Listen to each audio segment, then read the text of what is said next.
নমস্কার সবাইকে। আজকে তোমাদের সাথে কোচবিহারের রাসমেলার একটা ভিডিও শেয়ার করছি।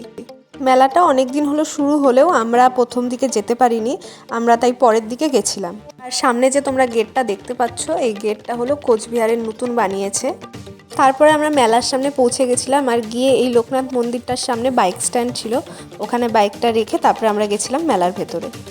মেলার ভেতরে যা আশা করেছিলাম তাই, প্রচণ্ড ভিড় ছিল। কোচবিহারের এই রাসমেলাটা অনেক বড় জায়গা নিয়ে হয়, আর রাস্তার ওপর দিয়েই হয় মেলাটা।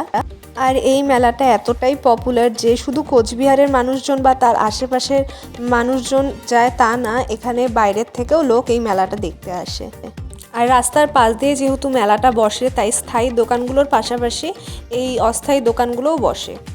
আর মেলার ভেতরে এখানে সার্কাসও বসেছিল, কিন্তু সার্কাসটা আমাদের দেখা হয়নি, যেহেতু সার্কাস দেখতে গেলে অনেকটা টাইম নিতে হয়, তার জন্য আর সার্কাসের ভেতর যাওয়া হয়নি।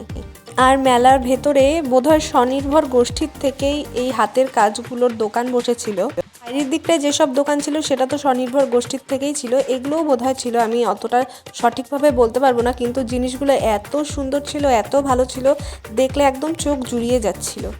এখানে যে পাখিটা, তারপর পাশে যে সেন্টার টেবিলটা, আরও পেছনে বিভিন্ন জিনিস দেখা যাচ্ছে। এটা দেখেই বোঝা যাচ্ছে যে হাতের কাজ কতটা নিখুঁত হলে মানুষ এত সুন্দর জিনিস বানাতে পারে। আর এই তো এখানেও বাইরে বিভিন্ন হাতের গড়া জিনিস বানিয়েছিল, খুব সুন্দর ছিল দেখতে জিনিসগুলো। আর এই তো মেলায় গিয়ে আমি আমার কাজের জায়গা আচারের দোকানে চলে গেছিলাম। অন্য কিছু কিনি আর না কিনি, মেলায় গেলে কিন্তু আমার আচার কেনা চাই। আর মেলার আর একটা সাইডে সমস্ত খাবারের দোকান বসেছিল, ডমিনোস থেকে আরম্ভ করে সমস্ত খাবারের দোকানই ছিল। আর এখানে আমরা চলে এসেছিলাম রাইডগুলো যেখানে আছে। এখানে কত বড় বড় রাইডগুলো ছিল, আমার তো বসার ক্ষমতা একটাতেও নেই, আমার দেখেই ভয় লাগছিল এটা কিভাবে দুলছিল।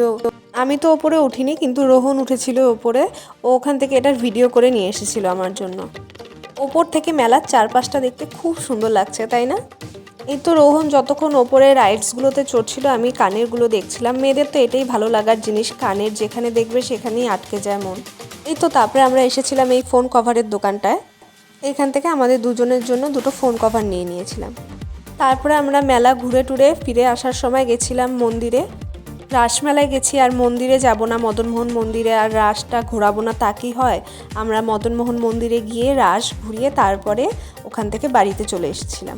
আর এই তো পুরো মদনমোহন মন্দিরটা খুব সুন্দর লাগছিল, আলোয় সেজে উঠেছিল। আজকে তোমাদের সাথে এতটুকুই শেয়ার করছি। আমার ভিডিও ভালো লাগলে চ্যানেলটাকে লাইক শেয়ার সাবস্ক্রাইব করে দিও। টাটা।